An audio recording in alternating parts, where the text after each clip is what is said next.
आपके बीच, अपने परिवारजनों के बीच आया हूं। एक बड़ी प्यारी सी उक्ति है, इति विदा पुनर्मिलनाय। इसका अर्थ भी उतना ही प्यारा है। मैं विदा लेता हूं फिर मिलने के लिए। इसी भाव से मैंने फरवरी में आपसे कहा था कि चुनाव नतीजों के बाद फिर मिलूंगा, और आज मन की बात के साथ मैं आपके बीच फिर हाजिर हूं। उम्मीद है आप सब अच्छे होंगे, घर में सबका स्वास्थ्य अच्छा होगा। और अब तो मानसून भी आ गया है, और जब मानसून आता है तो मन भी आनंदित हो जाता है। आज से फिर एक बार हम मन की बात में ऐसे देशवासियों की चर्चा करेंगे जो अपने कामों से समाज में, देश में बदलाव ला रहे हैं। हम चर्चा करेंगे हमारी समृद्ध संस्कृति की, गौरवशाली इतिहास की और विकसित भारत के प्रयास की। साथियों, फरवरी से लेकर अब तक जब भी महीने का आखिरी रविवार आने को होता था, तब मुझे आपसे इस संवाद की बहुत कमी महसूस होती थी। लेकिन मुझे ये देखकर बहुत अच्छा भी लगा कि इन महीनों में आप लोगों ने मुझे लाखों संदेश भेजे। मन की बात रेडियो प्रोग्राम भले ही कुछ महीने बंद रहा हो, लेकिन मन की बात का जो स्पिरिट है, देश में, समाज में हर दिन अच्छे काम, निस्वार्थ भावना से किए गए काम, समाज पर पॉजिटिव असर डालने वाले काम निरंतर चलते रहे। चुनाव की खबरों के बीच निश्चित रूप से मन को छू जाने वाली ऐसी खबरों पर आपका ध्यान गया होगा। साथियों, मैं आज देशवासियों को धन्यवाद भी करता हूं कि उन्होंने हमारे संविधान और देश की लोकतांत्रिक व्यवस्थाओं पर अपना अटूट विश्वास दोहराया है। 24 का चुनाव दुनिया का सबसे बड़ा चुनाव था। दुनिया के किसी भी देश में इतना बड़ा चुनाव कभी नहीं हुआ, जिसमें 65 करोड़ लोगों ने वोट डाले हैं। मैं चुनाव आयोग और मतदान की प्रक्रिया से जुड़े हर व्यक्ति को इसके लिए बधाई देता हूं। मेरे प्यारे देशवासियों, आज 30 जून का यह दिन बहुत ही महत्वपूर्ण है। इस दिन को हमारे आदिवासी भाई बहन हूल दिवस के रूप में मनाते हैं। यह दिन वीर सिद्धो कान्हू के अदम्य साहस से जुड़ा है, जिन्होंने विदेशी शासकों के अत्याचार का पुरजोर विरोध किया था। वीर सिद्धो कान्हू ने हजारों संथाली साथियों को एकजुट करके अंग्रेजों का जी जान से मुकाबला किया। और जानते हैं ये कब हुआ था?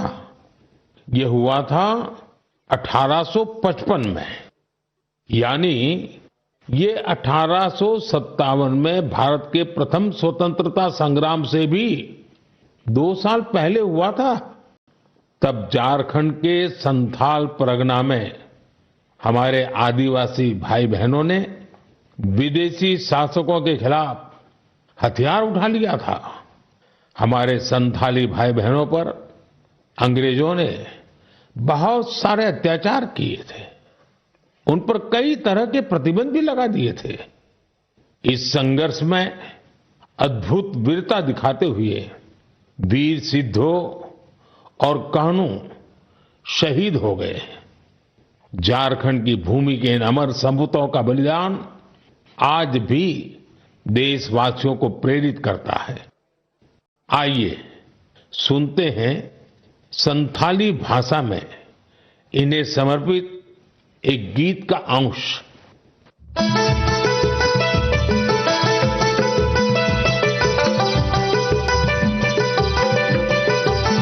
सिदा कान्हू बुहा मनावे 29 जन जहां दिसमरिया मरंग दो संतल हुलका संतल हुंदो आंदोड़लिना इंग्रे कानून भंगोड़लिना जुमी बंजो एसपीटी एकिला गुइना जंगारे पैगान साड़ी कने झाम जा उनको होले बुहा होले होले। मेरे प्यारे साथियों, अगर मैं आपसे पूछूं कि दुनिया का सबसे अनमोल रिश्ता कौन सा होता है, तो आप जरूर कहेंगे मां। हम सबके जीवन में मां का दर्जा सबसे ऊंचा होता है। मां हर दुख सहकर भी अपने बच्चे का पालन पोषण करती है। हर मां अपने बच्चे पर हर स्नेह लुटाती है। जन्मदात्री मां का ये प्यार हम सब पर एक कर्ज की तरह होता है जिसे कोई चुका नहीं सकता। मैं सोच रहा था, हम मां को कुछ दे तो सकते नहीं, लेकिन और कुछ कर सकते हैं क्या? इसी सोच में से इस वर्ष विश्व पर्यावरण दिवस पर एक विशेष अभियान शुरू किया गया है। इस अभियान का नाम है एक पेड़ मां के नाम। मैंने भी एक पेड़ अपनी मां के नाम लगाया है। मैंने सभी देशवासियों से, दुनिया के सभी देशों के लोगों से ये अपील की है कि अपनी मां के साथ मिलकर या उनके नाम पर एक पेड़ जरूर लगाएं। और मुझे ये देखकर बहुत खुशी है कि मां की स्मृति में या उनके सम्मान में पेड़ लगाने का अभियान तेजी से आगे बढ़ रहा है। लोग अपनी मां के साथ या फिर उनकी फोटो के साथ पेड़ लगाने की तस्वीरों को सोशल मीडिया पर साझा कर रहे हैं। हर कोई अपनी मां के लिए पेड़ लगा रहा है, चाहे वो अमीर हो या गरीब, चाहे वो कामकाजी महिला हो या गृहिणी। इस अभियान ने सबको मां के प्रति अपना स्नेह जताने का समान अवसर दिया है। वो अपनी तस्वीरों को #PlantForMother और #एक पेड़ मां के नाम इसके साथ साझा करके दूसरों को प्रेरित कर रहे हैं। साथियों, इस अभियान का एक और लाभ होगा।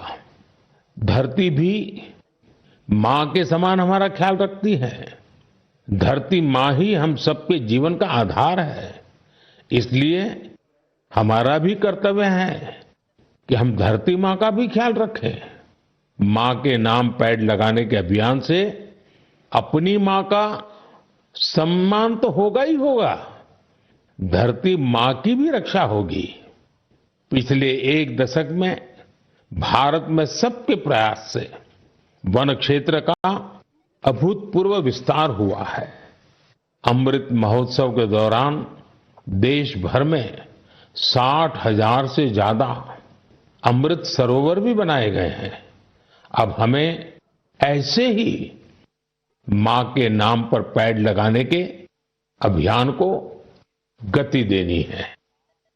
मेरे प्यारे देशवासियों, देश के अलग अलग हिस्सों में मानसून तेजी से अपना रंग बिखेर रहा है और बारिश के इस मौसम में सबके घर में जिस चीज की खोज शुरू हो गई है वो है छाता।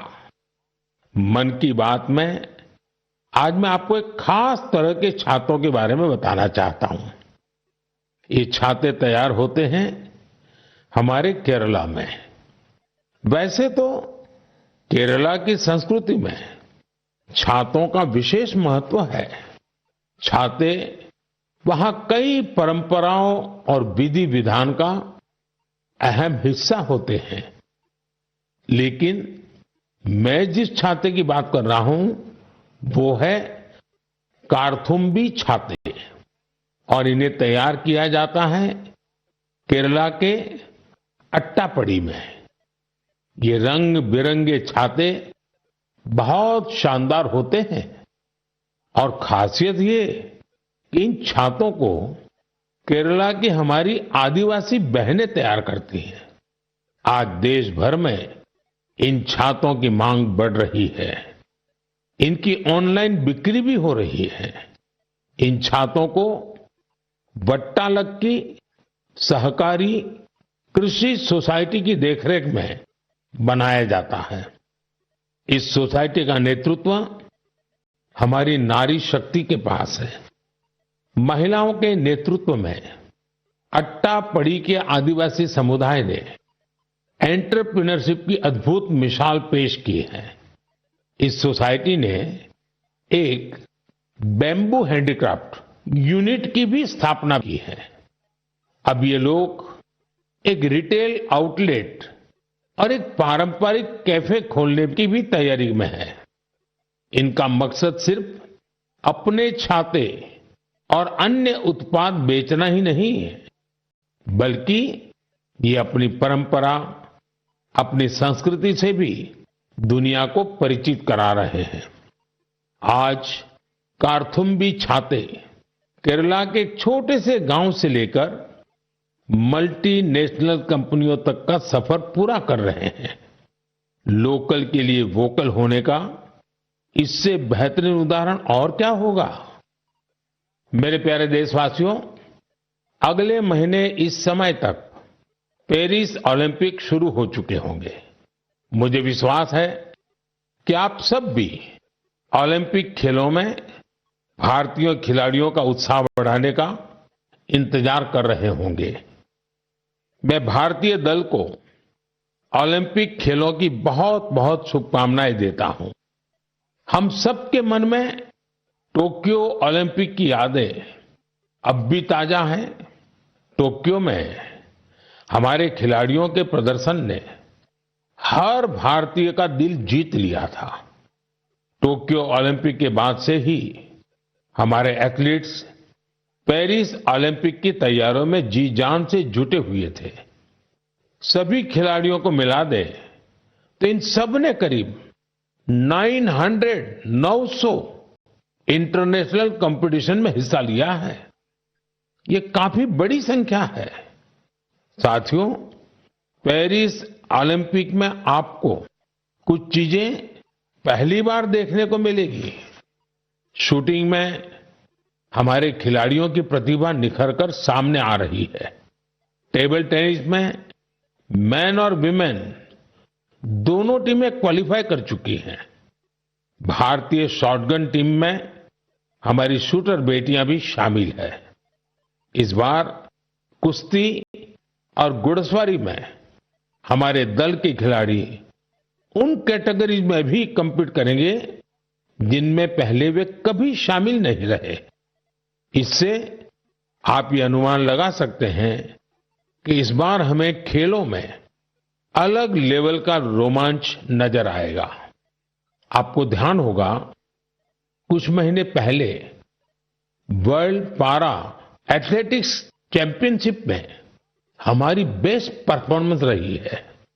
वहीं चेस और बैडमिंटन में भी हमारे खिलाड़ियों ने परचम लहराया है।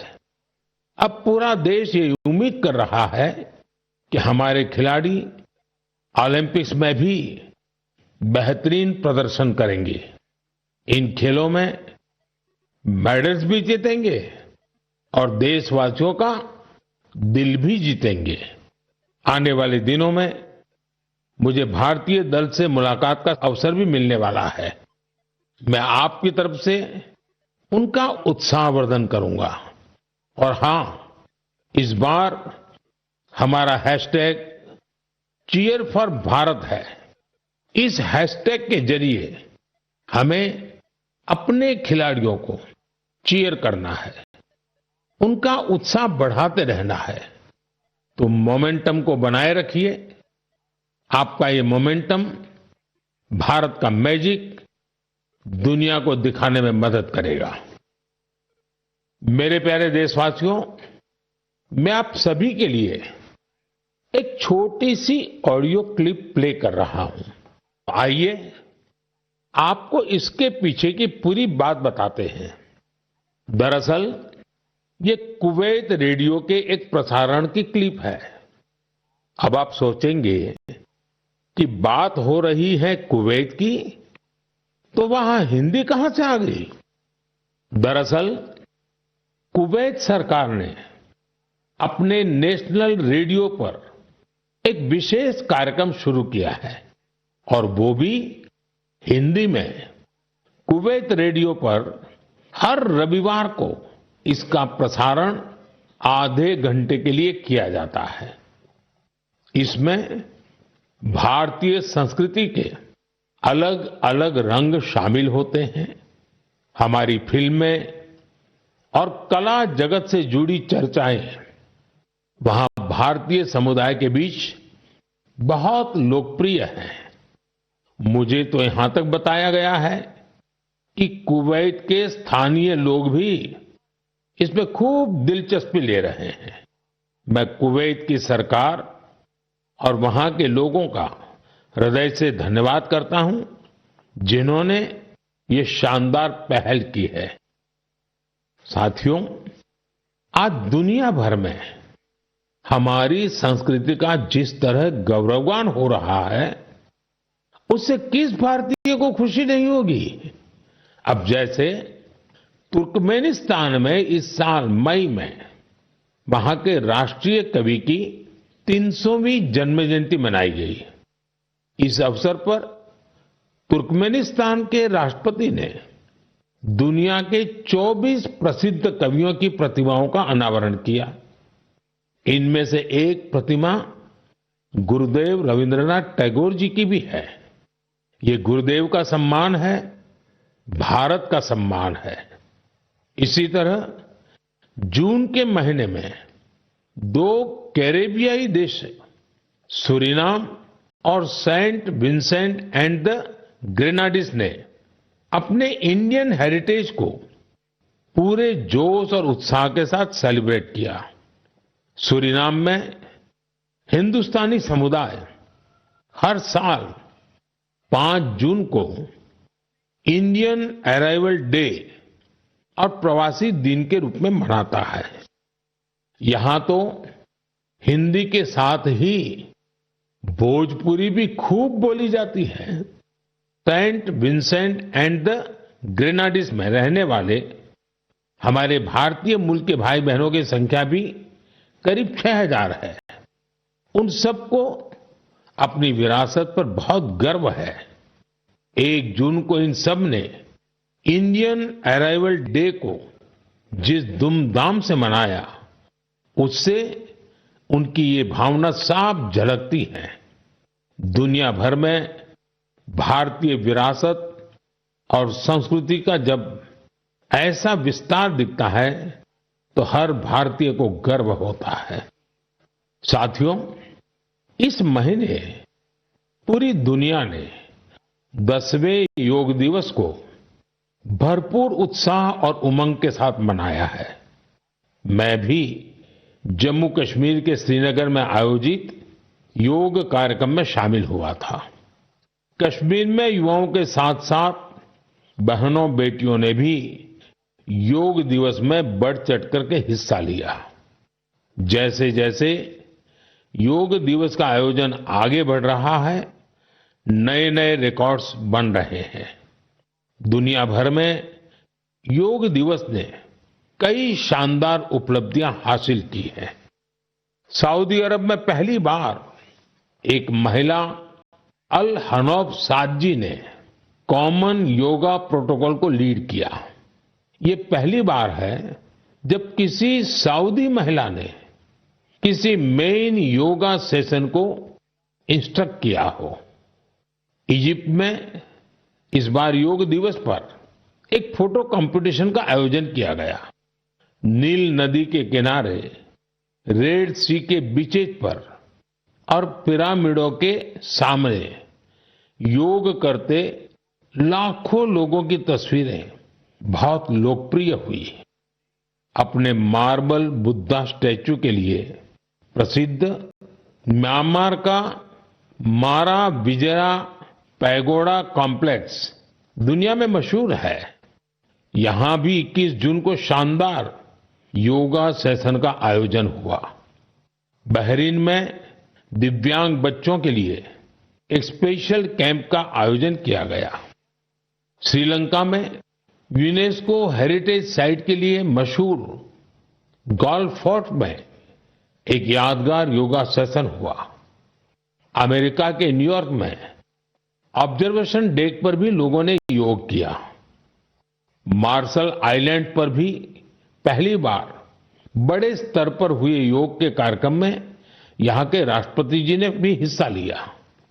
भूटान के थिम्पू में भी एक बड़ा योग दिवस का कार्यक्रम हुआ, जिसमें मेरे मित्र प्रधानमंत्री टोबगे भी शामिल हुए।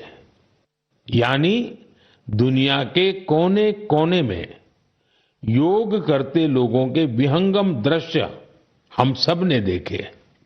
मैं योग दिवस में हिस्सा लेने वाले सभी साथियों का हृदय से आभार व्यक्त करता हूं। मेरा आपसे एक पुराना आग्रह भी रहा है, हमें योग को केवल एक दिन का अभ्यास नहीं बनाना है। आप नियमित रूप से योग करें, इससे आप अपने जीवन में सकारात्मक बदलावों को जरूर महसूस करेंगे। साथियों, भारत के कितने ही प्रोडक्ट्स हैं जिनकी दुनिया भर में बहुत डिमांड है, और जब हम भारत के किसी लोकल प्रोडक्ट को ग्लोबल होते देखते हैं तो गर्व से भर जाना स्वाभाविक है। ऐसा ही एक प्रोडक्ट है अराकू कॉफी। अराकू कॉफी आंध्र प्रदेश के अल्लूरी सीताराम राजू जिले में बड़ी मात्रा में पैदा होती है। ये अपने रिच फ्लेवर और अरोमा के लिए जानी जाती है। अराकू कॉफी की खेती से करीब 1.5 लाख आदिवासी परिवार जुड़े हुए हैं। अराकू कॉफी को नई ऊंचाई देने में गिरिजन कोऑपरेटिव की बहुत बड़ी भूमिका रही है। इसने यहां के किसान भाई बहनों को एक साथ लाने का काम किया और उन्हें अराकू कॉफी की खेती के लिए प्रोत्साहन दिया। इससे इन किसानों की कमाई भी बहुत बढ़ गई है। इसका बहुत लाभ कोंडा डोरा आदिवासी समुदाय को भी मिला है। कमाई के साथ साथ उन्हें सम्मान का जीवन भी मिल रहा है। मुझे याद है, एक बार विशाखापत्तनम में आंध्र प्रदेश के मुख्यमंत्री चंद्रबाबू नायडू गारू के साथ मुझे इस कॉफी का स्वाद लेने का मौका मिला था। इसके टेस्ट की तो पूछिए ही मत, कमाल की होती है ये कॉफी। अराकू कॉफी को कई ग्लोबल अवार्ड्स मिले हैं। दिल्ली में हुई G20 समिट में भी कॉफी छाई हुई थी। आपको जब भी अवसर मिले, आप भी अराकू कॉफी का आनंद जरूर लें। साथियों, लोकल प्रोडक्ट को ग्लोबल बनाने में हमारे जम्मू कश्मीर के लोग भी पीछे नहीं हैं। पिछले महीने जम्मू कश्मीर ने जो कर दिखाया है, वो देश भर के लोगों के लिए भी एक मिसाल है। यहां के पुलवामा से स्नो पीज की पहली खेप लंदन भेजी गई। कुछ लोगों को ये आइडिया सूझा कि कश्मीर में उगने वाली एक्सोटिक वेजिटेबल्स को क्यों न दुनिया के नक्शे पर लाया जाए। बस फिर क्या था, चकुरा गांव के अब्दुल राशिद मीर जी इसके लिए सबसे पहले आगे आए। उन्होंने गांव के अन्य किसानों की जमीन को एक साथ मिलाकर स्नो पीज उगाने का काम शुरू किया और देखते ही देखते स्नो पीज कश्मीर से लंदन तक पहुंचने लगी। इस सफलता ने जम्मू कश्मीर के लोगों की समृद्धि के लिए नए द्वार खोले हैं। हमारे देश में ऐसे यूनिक प्रोडक्ट्स की कमी नहीं है। आप ऐसे प्रोडक्ट्स को #MyProductMyPride के साथ जरूर शेयर करें।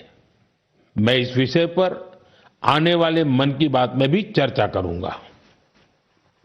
मम प्रियाः देशवासिनः अद्य अहम किंचित चर्चा संस्कृत भाषायाम आरभे। आप सोच रहे होंगे कि मन की बात में अचानक संस्कृत में क्यों बोल रहा हूं। इसकी वजह है आज संस्कृत से जुड़ा एक खास अवसर। आज 30 जून को आकाशवाणी का संस्कृत बुलेटिन अपने प्रसारण के 50 साल पूरे कर रहा है। 50 वर्षों से लगातार इस बुलेटिन ने कितने ही लोगों को संस्कृत से जोड़े रखा है। मैं ऑल इंडिया रेडियो परिवार को बधाई देता हूं। साथियों, संस्कृत की प्राचीन भारतीय ज्ञान और विज्ञान की प्रगति में बड़ी भूमिका रही है। आज के समय की मांग है कि हम संस्कृत को सम्मान भी दें और उसे अपने दैनिक जीवन से भी जोड़ें। आजकल ऐसा ही एक प्रयास बेंगलुरु में कई और लोग कर रहे हैं। बेंगलुरु में एक पार्क है, कब्बन पार्क। इस पार्क में यहां के लोगों ने एक नई परंपरा शुरू की है। यहां हफ्ते में एक दिन हर रविवार बच्चे, युवा और बुजुर्ग आपस में संस्कृत में बात करते हैं। इतना ही नहीं, यहां वाद विवाद के कई सेशन भी संस्कृत में ही आयोजित किए जाते हैं।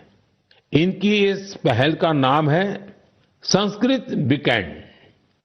इसकी शुरुआत एक वेबसाइट के जरिए समष्टि गुब्बी जी ने की है। कुछ दिनों पहले ही शुरू हुआ ये प्रयास बेंगलुरु वासियों के बीच देखते ही देखते काफी लोकप्रिय हो गया है। अगर हम सब इस तरह के प्रयास से जुड़े तो हमें विश्व की इतनी प्राचीन और वैज्ञानिक भाषा से बहुत कुछ सीखने को मिलेगा। मेरे प्यारे देशवासियों, मन की बात के इस एपिसोड में आपसे जुड़ना बहुत अच्छा रहा। अब ये सिलसिला फिर पहले की तरह चलता रहेगा। अब से एक सप्ताह बाद पवित्र रथ यात्रा की शुरुआत होने जा रही है। मेरी कामना है कि महाप्रभु जगन्नाथ की कृपा सभी देशवासियों पर सदैव बनी रहे। अमरनाथ यात्रा भी शुरू हो चुकी है और अगले कुछ दिनों में पंढरपुर वारी भी शुरू होने वाली है। मैं इन यात्राओं में शामिल होने वाले सभी श्रद्धालुओं को शुभकामनाएं देता हूं। आगे कच्छी नववर्ष, आषाढ़ी बीज का त्योहार भी है। इन सभी पर्व त्योहारों के लिए भी आप सभी को ढेर सारी शुभकामनाएं। मुझे विश्वास है कि पॉजिटिविटी से जुड़े जन भागीदारी के ऐसे प्रयासों को आप मेरे साथ अवश्य शेयर करते रहें। मैं अगले महीने आपके साथ फिर से जुड़ने की प्रतीक्षा कर रहा हूं। तब तक आप अपना भी, अपने परिवार का ध्यान रखिए। बहुत बहुत धन्यवाद। नमस्कार। 3.0 में प्रधानमंत्री नरेंद्र मोदी ने पहली मन की बात की। मां के सम्मान में एक पेड़ जरूर लगाएं, पीएम ने कहा। लोगों को संविधान और लोकतांत्रिक व्यवस्था पर अटूट विश्वास है। मां के सम्मान में एक पेड़ आप जरूर लगाएं। मां की तस्वीर के साथ पेड़ लगाएं।